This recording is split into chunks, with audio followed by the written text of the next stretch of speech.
because I think that these phones are a part of our reality. They're not going anywhere, and it's good for kids to learn how to use them and use them responsibly before, they're out on their own at 18 and 22 and they can do whatever they want. Well, we are excited to have Paul Asay with us today. He is the Senior Associate Editor of PluggedIn.com, which we air on Family Life Radio. He's also with Focus on the Family.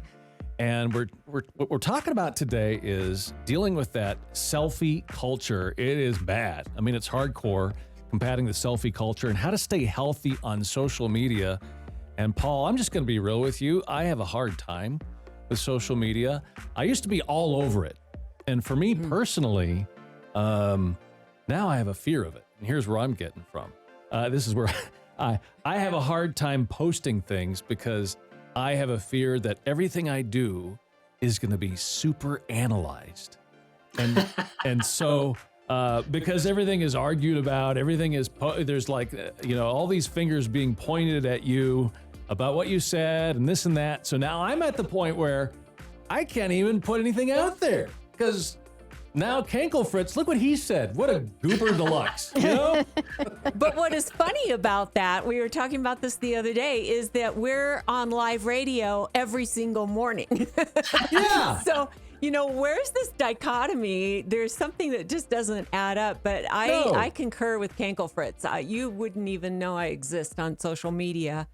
But Misty's our savior. Oh yeah, in that. I probably say far too much. She's the right. So we got me and Sally don't post hardly anything, and then Misty's our over poster. Yeah.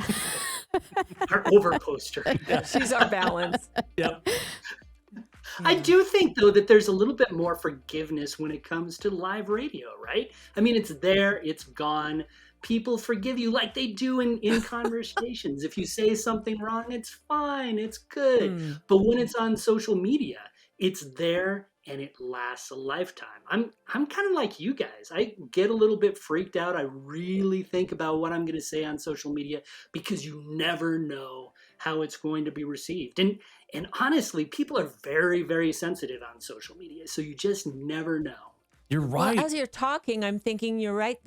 There's no voice inflection on social media. Yes. And there's no face to look at. And Right. you get a little laughing face emoji and you go, well, I'm not laughing with you, Right. Yep. Sarcasm isn't quite understood. Yes. Exactly. It's true. As a sarcastic person, I feel that. My wife always tells me that I have a dry sense of humor. And I asked her one time what that meant. And it means people don't necessarily know when you're joking or not. And that's sort of amplified on social media. If you have a dry sense of humor, if you're sarcastic, you never, ever know how it's going to land. And so it gets a little bit tricky. It does. You're right. And then people don't quite get what you said. Next thing you know, oh, what a jerk. Exactly. Yep. Yeah, Yeah. right. Sally and I love to get on YouTube and watch influencers.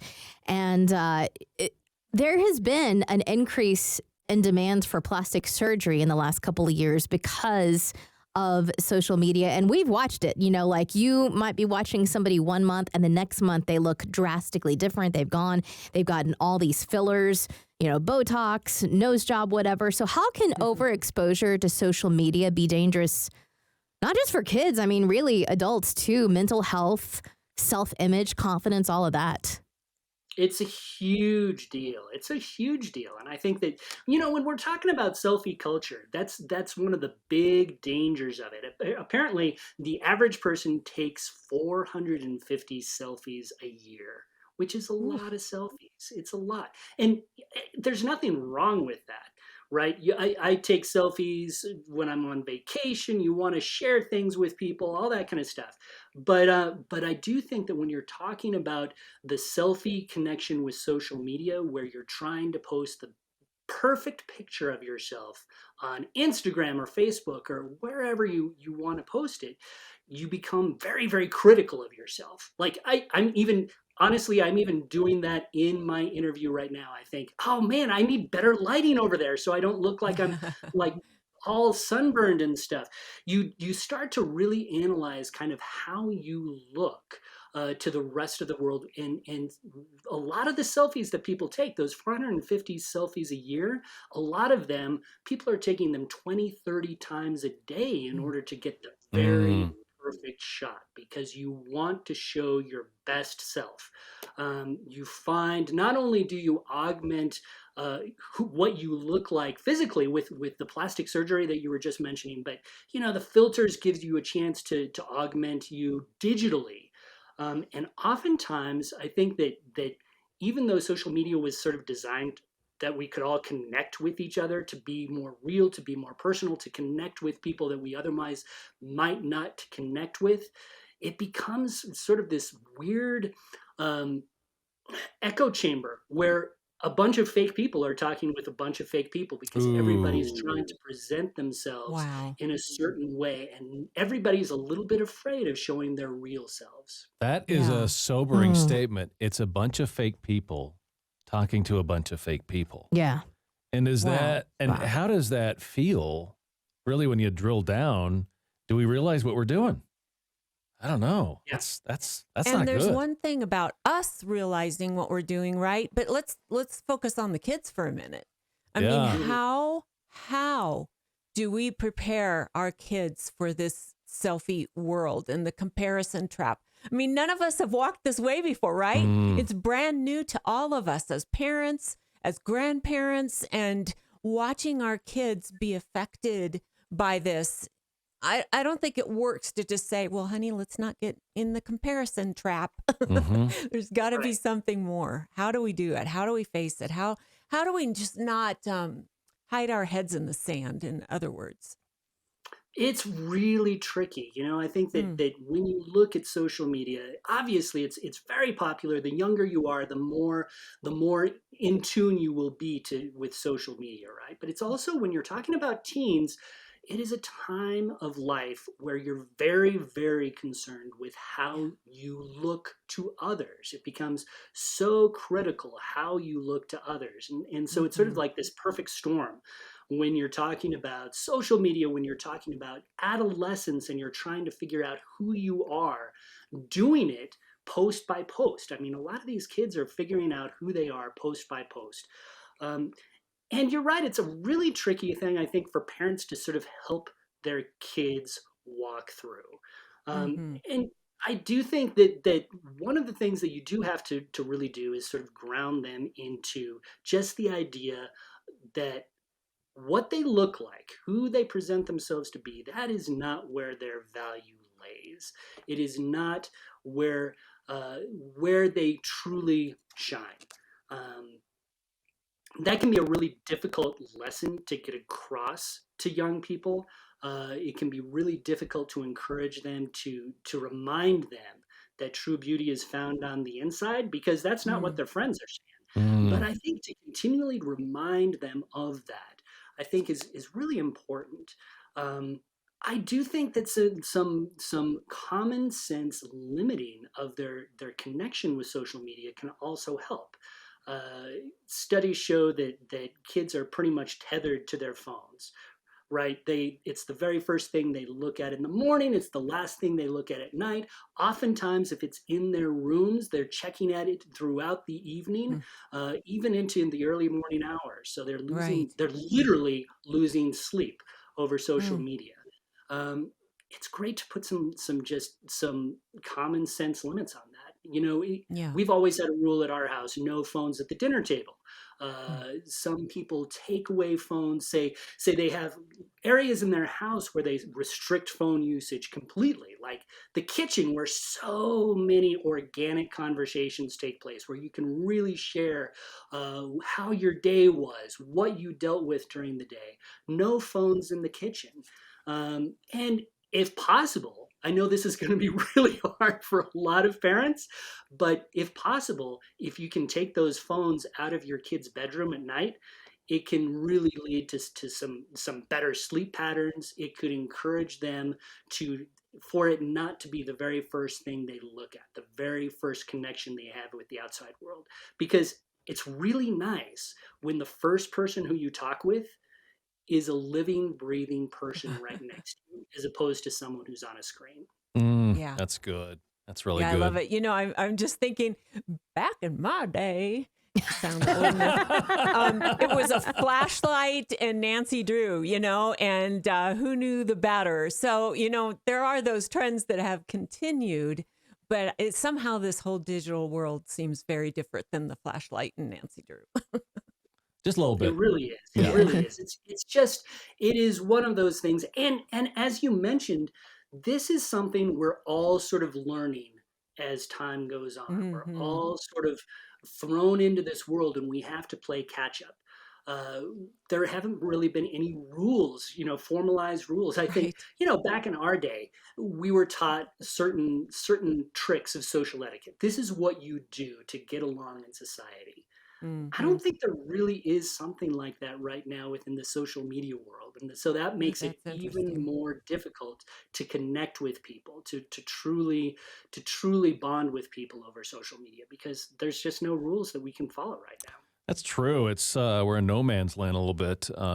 So Yeah. Paul, my wife Becky and I have a son who is 13, and Sam is so annoyed with us because for Christmas he got this phone. It's a Gabby phone, and Gabby is a company that makes a phone that makes calls and texts, and that's it. And he doesn't like it at all. No social media, no Facebook, nothing. And so we're like, well, should we get him a phone that has that stuff or whatever? And so I don't even know what age is the right age to start all of this. How much do you start? How often? Is there a time limit? What do you And think? Man, oh man. So that's a as Kank really is talking, I'm thinking there might be a difference also between the boys and the girls. So I just thought I'd interject that as you're thinking about his question there. That's good.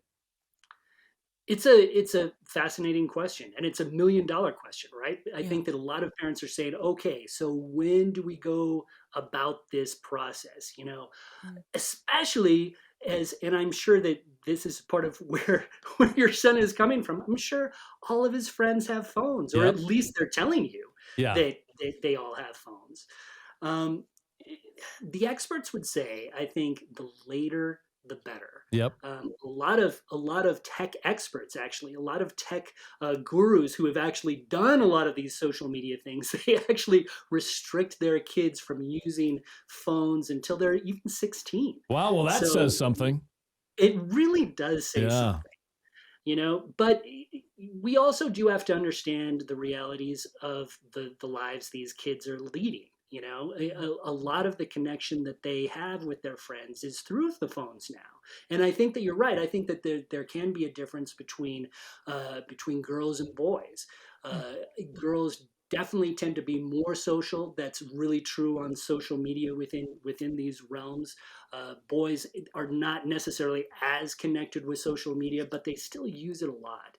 Um, and I think it's one of those things that you have to be very mindful and aware as parents, what Mm. your kids can handle, when they can handle it. Have they proven themselves to be trustworthy?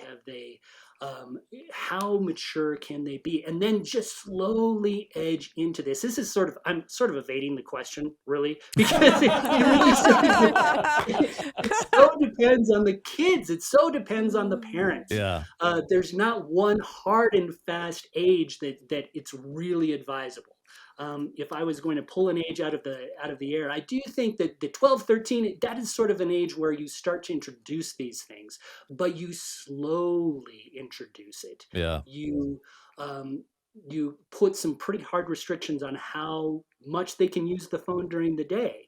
You can if you want to, there's plenty of screening software that you can put on these phones to check out what your kids are getting into, how much time they're spending, where they're Yeah. spending their time, all those things. Though that can be a really scary place for a lot of parents to go. They don't necessarily want to feel like they're spying on their kids. The kids don't want their parents spying on them, but it still can be a useful tool if you talk about it beforehand. Oh, And good again, point. just as you sort of ease into this world, give them more and more responsibility as they earn it, That's if a you good will. point. Yeah. Good Because I think that point. these phones are a part of our reality. They're not Mm. going anywhere, and it's good for kids to learn how to use them and use them responsibly before they're out on their own at 18 and 22 and they can do whatever they want. Mm. Oh. Yeah, and that's a privilege, by the way. Yes. Yes, Mm-hmm. that you earn. Absolutely, And I like what absolutely. you said about the parents being responsible to pick up that phone and look at the history and know where they've been and let them know that you're going to spy on them, is a very, it's even a fail safe for them. I would think would even give them confidence. They can Yeah. blame the parent. I can't send you that, or I can't look at that because mom's going to pick up my phone and look Yeah, at it. a So, couple of points to surf off of that, just because I do think that these conversations are really critical Mm, because the phone, the social media, everything that we're talking about can be a huge point of contention within families. It can be a source of pain. It can cause a lot of friction. So to have these conversations and to let your kids know why you're doing it, what you're trying to accomplish with it, to bring them into the process, I think is really key. Instead of just sort of saying, this is what we are doing without any explanation, you need to bring the kids along for the ride. it's The good. other thing, as parents, and this is really tricky, I think, for a lot of us, we have to be mindful of how much we use social media. mhm. Oftentimes, we tell our kids, "Oh, you have been on that phone way too long," while we're scrolling through Yeah. Instagram or while we're checking, all this sort of stuff. These kids are watching us, what we are doing. And if we are not showing good uh, technology barriers for ourselves, if we are not reining in our own social media usage, Yep. man, the kids know that. They see it. Absolutely. Oof. Which Yeah. reminds me of that drug PSA. Where'd you learn how to do this? I learned it from you, Dad. I learned it from you. Oh, Oh, yeah. you were talking earlier about like that need to get, the perfect picture, the perfect selfie. And I don't think it's just the kids. I know it's not just the kids. Like we as a society, we're so preoccupied with being seen on social media that we're missing crucial real life moments. For example, you're at the kids' game and you're so preoccupied with getting that perfect picture of them sliding into home that you miss the experience of them sliding into home. So, how on earth do we counteract that and learn to be more present when that tempting little device is in our hands? Man, that is such a great question. And I say it's a great question because I am guilty of that. Oh, Sometimes when you're on vacation, you find yourself recording every moment so that you can bring it home with you, but you yeah. don't experience it for yourself. Mm, One of my very favorite movies is The Secret Life of Walter Mitty. It was a movie that didn't get a ton of traction great when it was movie. out, but essentially this guy comes. He's searching all over the world for this photographer because he needs to get this picture for a magazine that he works for. He finally finds this guy in the middle of the Himalayas, essentially. The photographer is waiting for this beautiful, beautiful, rare snow leopard to come through. He wants to take a picture of this snow leopard. Um, and then, as Walter Mitty is sitting with him, the snow leopard comes out, just walks across. And the Walter Mitty says, "Are you going to take a picture? Are you going to do this?" And the photographer says, sometimes I like it to just be here in the moment. I Mm. like the moment to be just for me. Mm, And I think that sometimes we have to be mindful that as much as we want to preserve and record and treasure these moments, um, I honestly sometimes think that God made the world that we live in to be experienced in the moment. Nothing lasts. Mhm. We need to treasure those moments as they come to us. We need to experience them fully, because they are gifts and they are fleeting gifts. And I think in sometimes they are meant to be fleeting gifts. Um, to really be in the moment, to have those experiences, it's something that I think we're losing sight of today. When our phones are our cameras, we can record so much in the moment. Uh, it's really valuable, but at the same time, I think that we are missing out on stuff. Mm. I have to give kudos to our social media butterfly, which is Misty. Because Misty, you did something really awesome a couple weeks ago. You got all dressed up and went for a hike. And I loved that moment because you showed us that we can go out and have a real life experience and enjoy it and share it, but still not be so over focused on it. I remember it so crystal clear that you got all dressed up to go for a hike, and then you sort of took us along with you, and the smile on your face, and it was just a great moment. So I'm just Oh, thinking of that, Paul, as you're talking, that it can be done and it can be done well. And Misty really does do a good job. She makes us laugh and she makes us cry sometimes, but aw. then sometimes she takes us out for a hike in full makeup and all dressed up. It was awesome. And I think that's a Good. really important point. I think that when you're Uh-huh. talking about social media, it really can be a beautiful thing. It can be a Yeah. way to connect with people. Mm-hmm. So few do it well, Yeah. and I think it becomes, instead of becoming this conduit for human connection, it becomes the reason that we do things. Yeah, We that's a good want point. to and you know what, I think it actually focuses more on ourselves when we talk about selfie culture. Inherently, when we're taking pictures of ourselves, we're focusing on ourselves, right? Mm. We're examining who we are. We're obsessing sometimes over the flaws that we have in our faces, in our bodies, whatnot. um, Obviously, as many studies shows, that can lead to even depression. It can lead to a lot of self-worth issues. I think that's right. But when we If we're remember, looking at social media as the way it's intended, hey, I'm just right, trying to connect with you, Mm-hmm. as opposed to, hey, I'm just trying to look cool to you. Yeah. Uh, how do we get back to that? Because that's what Yeah. it's intended for. But Hmm. instead, it's like, I got to look awesome here. It's become a competition. Totally. Yeah. Yeah.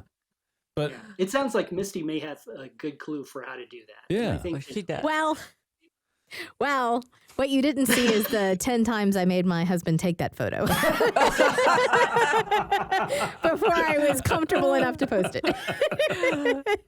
That's funny. Yeah, but even in that, we laughed about that on air, and I think there's a realness to that too, and just saying, hey, listen, guys.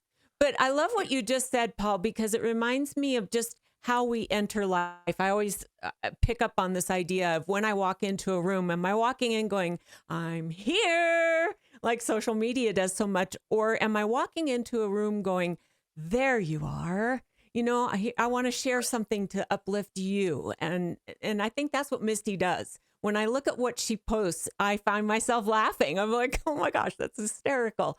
And, whether it's deeply spiritual or it's just for a moment to just smile, um, she's the one who tells me it can be done. And it can be done in a really healthy way and in an encouraging way. So I think it meshes really well with what you're sharing with how we raise our kids.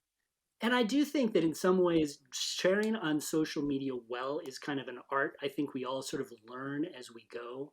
Mm-hmm. But if there's one good first step, it's to really use social media to see other people, Mm, Mm-hmm. not to have people Yeah. see you. And that's I think good. that that can be just that twist in terms of how we enter into this media can help shape how we deal with what we post, how we react to other people's posts. It should always be focused in on that other person. If we can turn our eyes away from ourselves and look at the other people who we're trying to talk with, I think that can be a huge connection point. Just as it is in real life, when we show interest in other people, when we ask about them, ask about their lives, ask about what they're struggling with, what they're loving in their life, when we try to make those connections, that's when our relationships really bloom. I like that. Maybe they'll help me be a little more bold because I'm the one that's scared to post stuff because I'm going to be overanalyzed. But if I'm just trying to share what's going on, then that'll make me, maybe stick my neck out a little bit. See, I'm the, you're talking about people that are trying to get that perfect shot at the baseball game or whatever. See, I'm the person that my wife has to say, sweetheart, please take pictures. Please come back. I want to know what happened on the camping trip, and she's so annoyed when I come back. You only took 3 pictures? Come on. That's my problem. It really is a balance, right? It's Yeah. really tricky to figure out how to do it well. It is. I do tend to take way too many pictures over what I do. And I think that sometimes you can miss those moments. You can miss those special things. My kids are so well documented. They Uh, but at the same time, I do sort of wonder sometimes when we filter everything through screens, we don't experience life the way that God really intended for us to. Wow. That's an wow. interesting point. Mhm. Yeah. Well, it's funny. I found an old photo album that my parents had given my wife and I, and it was of their trips. Look what we did. Yeah, exactly. Which is kind of funny. You hand your children a photo album of your trip to wherever it was, but in there was our wedding day and a couple of other things that they had. It's like, oh, that's nice that they gave us that, but that's the way it used to be done. And it's like, Yeah, wow, I think a lot of the social media that's going on is like you see the kids who are about 3 or 4 years old. They're like, look at me, look at me. It's like, mom, watch me. Yeah. And so I think that's the type of thing that we want to help our kids avoid and True. have that other viewpoint of, hey, I see you over there. Exactly. Yeah. Yeah, Mhm. you're right. Absolutely. I think that we are all encouraged these days, and maybe it's always been this way. I won't say it's just these days, but we are encouraged sometimes to look at ourselves and really be very self-focused. Look at me. Look at Mm, me. We live in an Mhm. era where we brand ourselves more than when we share ourselves. Oh, ooh. Mm. And I think Oh, that can be a huge problem. If we can train our kids, teach our kids to look out for other people, it can be a huge catalyst for maybe some positive change. yeah. Are Yeah. there some healthy and why? Let me put it this way. Are there good things going on in social media that we can help teach our kids to be a part of, as opposed to just a me thing? Yeah. I think that there's a lot of good going on in social media. Honestly, it can be hard to see. It can be hard to really focus in on those when it has so many problems. But man, I tell you what, I really value the ability that I have to connect with people that I've met throughout my entire life, who maybe live in a different state, live in a different country, to be able to connect with them and to share our lives a little bit that we wouldn't have been able to as much before. Um, we just came out of COVID. That was really a primary way that we connected with a lot of friends and family, was through social media. I think that it can be a great catalyst even to meet new friends. I do dig old movies. I can find old movie groups on some of these social media sites where people love the same things that I do that you might not necessarily connect with. So there are some really positive things, and I know that for young people, for teens, it can be such a huge catalyst for connection. As Mm. parents, we worry about that connection sometimes, but at the same time, um, in my day, you would Mhm. have kids who might sneak out of the house, who might, get into trouble to spend time with their friends, do some dangerous things. All that, of course, still goes on. right? And social media can encourage that in some ways. But at the same time, because social media allows people to connect with their friends, to talk with them, you do find that kids aren't quite getting into as much trouble as they might have back in my day. Oh, well, that's good to know. Yeah, That's great. That's awesome. Well, Paul, thank you so much for your time. Really appreciate you, and hopefully we can stay out of trouble on social media. There's that. That's one of the things I want my children to know. Once it's out there, it's out there. Out there. And it's out there forever. Social media is forever. Yes. That is for sure. Exactly. Some adults need to know that too, by the way. Yes. Once you post it, you've posted it. You've done it. And HR directors know that, by the way. Hello. Looking for a job? Don't put it out there, please. So, that is a wise word right there. Exactly. Yeah. Well, again, thank you for your time. Appreciate you. People can find you at pluggedin.com and Focus on the Family, a wonderful organization. Again, we air here on Family Life Radio. Again, thank you, Paul. Appreciate it. Thank you so much. Really enjoyed talking with you guys today. Thank you. Such a good conversation. Yes. Amen. Good stuff. Man. Mm-hmm. I Excellent. really appreciate it.